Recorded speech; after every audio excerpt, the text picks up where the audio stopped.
be supporting Tree People for the Outreach Gift Fair. Tree People is a nonprofit organization on Coldwater Canyon that has been serving the greater Los Angeles area for almost 30 years and planting close to 2 million trees.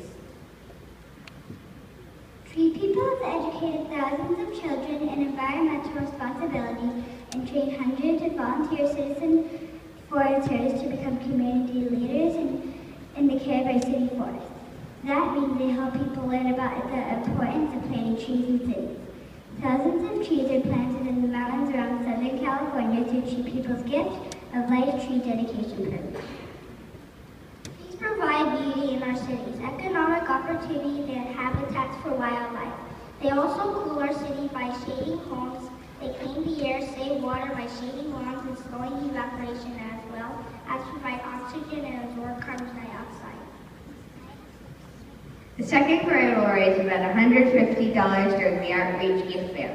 This money will be used by Tree People to plant trees in Los Angeles.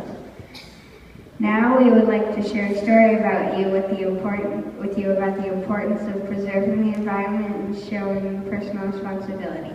Please enjoy the story, Lorax, by Dr. Seuss. At the far end of town where the grecko grass grows and the wind smells slow and sour when it blows, no birds ever sing, except little crows, is the street of the lifted Lorax. And deep into the grecko grass, some people say if you look deep enough, you can still see today where the Lorax once stood, just as long as it could before somebody lifted the Lorax away.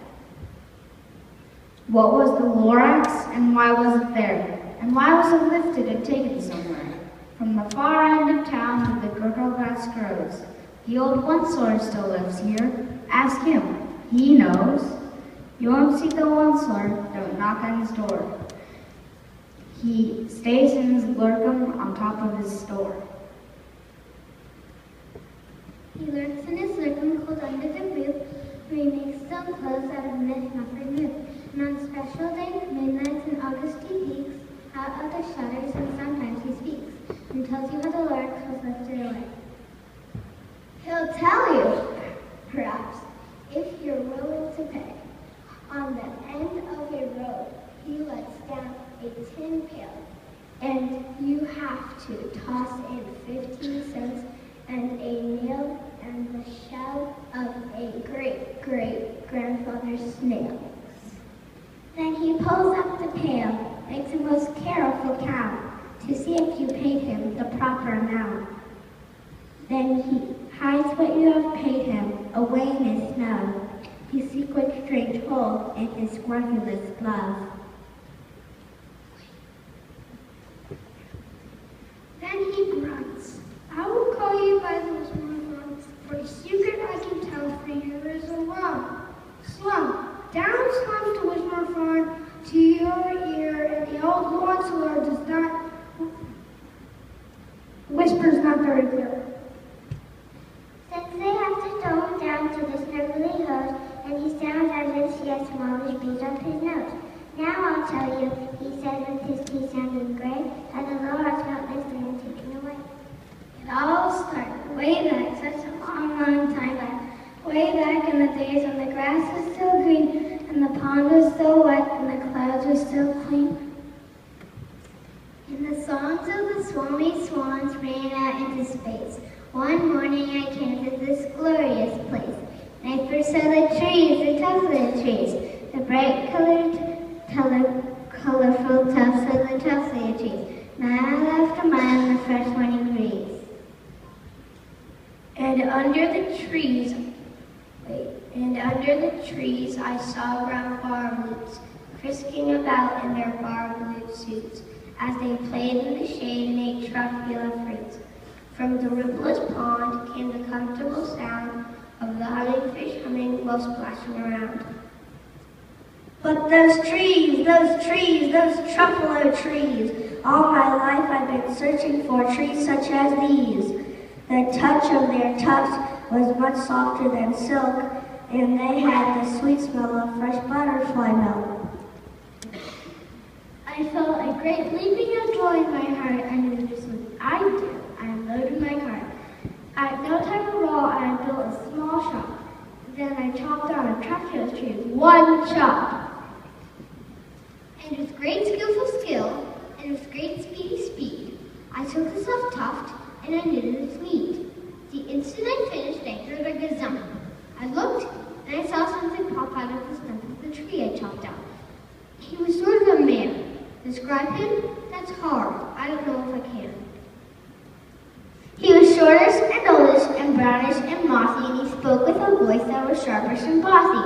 Mister, he said with a sawdusty sneeze, I'm a Lorax. I speak for the trees. I speak for the trees have no tongues, and I'm asking you, sir, at the top of my lungs. He was very upset as he shouted and puffed, What's that thing you've made out of my truculus tuft? Look, Lorax, I said, there's no cause for alarm. I chopped just one tree. I'm doing no harm. I'm being quite useful. This thing is a sneed. A sneed is a fine something that old people need. It's a shirt, it's a stock, it's a glove, it's a hat. It has other uses. But it has other uses, yes, far beyond that. You could use it for carpets, for pillows, for sheets, or curtains, or covers for bicycle seats. Lorax said, Sir, you're crazy as greed. There's no one on earth who would buy that from sneed. The very next minute, I proved you wrong. Just at that minute, Chuck came along. He thought that the sneed I knitted was great. He happily bought it for $3.98. I laughed at the Lorax, you poor stupid guy. You never can tell what some people will buy. I repeat, cried the Lorax, I speak for the trees. I'm busy, I told him. Shut up if you please. I rushed across the room, and in no time at all, built a radio phone. I put in a quick call. I called all my brothers and uncles and aunts, and I said, listen here, here's a wonderful chance for the whole Winslow family to get mighty rich. Get over here fast. Take the road to North Nitch. Turn left at Weehawken, sharp right at South Snitch.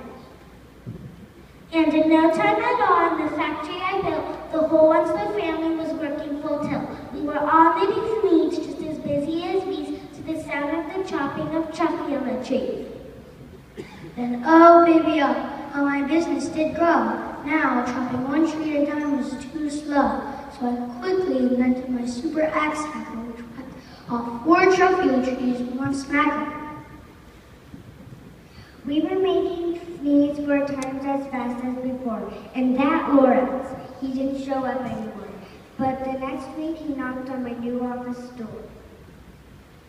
He snapped, I'm the Lorax who speaks for the trees, which you seem to be chopping as fast as you please. But I'm also in charge of the brown barbaloots who played in the shade in their barbaloo suits, happily lived eating truculus. Now, thanks to your hacking my trees to the ground, there's not enough truculus food to go around. My poor barbaloots are getting the crumbs because they have gas and no food in their tummies. They love living here, but I can't let them stay. We'll have to find food, and I hope that they may. Good luck, boys, he cried, and he sent them away. I, the one, were sad as I watched them all go. But business is business, and business must grow regardless of crumbs and tummies, you know. I meant no harm, I mostly truly did not. I had to grow bigger, so bigger I got. I biggered my factory, I biggered my roads. I biggered my wagon, I biggered the loads. Of the things I shipped out, I was shipping them forth to the south, to the east, to the west, to the north.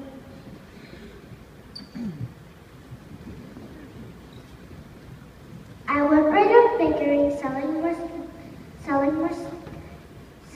sneeds, and I biggered my money, which everyone needs. Then again he came back. I was fixing some pipes, when that old nuisance Lorax came back with more grapes. I am the Lorax, he coughed and he whiffed, he sneezed and he snuffled, he snarkled, he sniffed.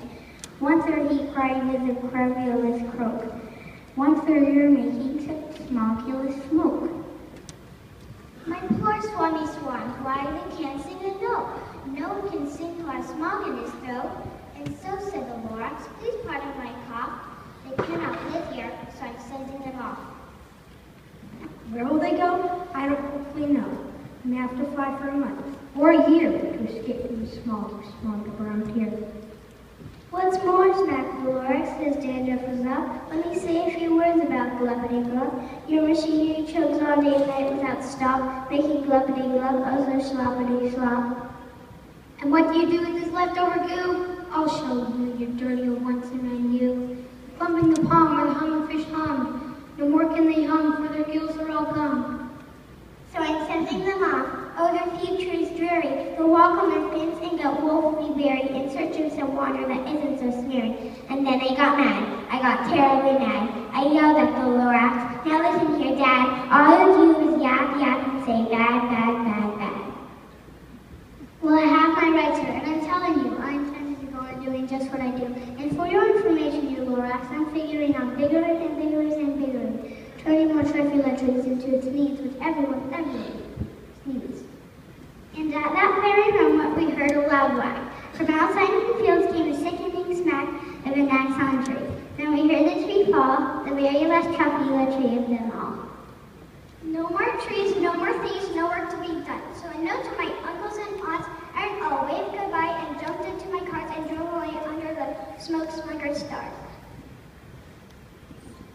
Now all that was left beneath the vast mountain sky was my big empty factory, the Lorax and I. The Lorax said nothing, just gave me a glance, just gave me a very sad backwards glance, as he lifted himself by the seat of his pants. And I'll never forget the grim look on his face when he hoisted himself and took leave of this place, through a hole in the smoke without leaving a trace. And what the Lorax left here in this mess was a small pile of rocks with one word on less. Whatever that meant, well, I just couldn't guess. That was long, long ago. But each day, since that day, I've sat here and worried and waited. Through the years why my buildings have fallen apart, I've worried about it with all of my heart. But now, says the Onceler, now that you're here, the word of the Lord seems perfectly clear. Unless someone like you cares a whole lot, nothing is going to get better, it's not. So catch, calls the Onceler, he lets something fall. It's a truculous seed, it's the last one of all. You're in charge of the last of the truculous seed, and truculent trees are what everyone needs. Plant a new truculent tree with care, give it clean water, and feed it fresh air. Grow a forest, protect it from axes that hack. Then the Lorax and all of his friends may come back. We hope you enjoyed The Lorax by Dr. Seuss, and we hope it inspired you to make a difference in the world. Please support Tree People. Thank you for listening to our presentation.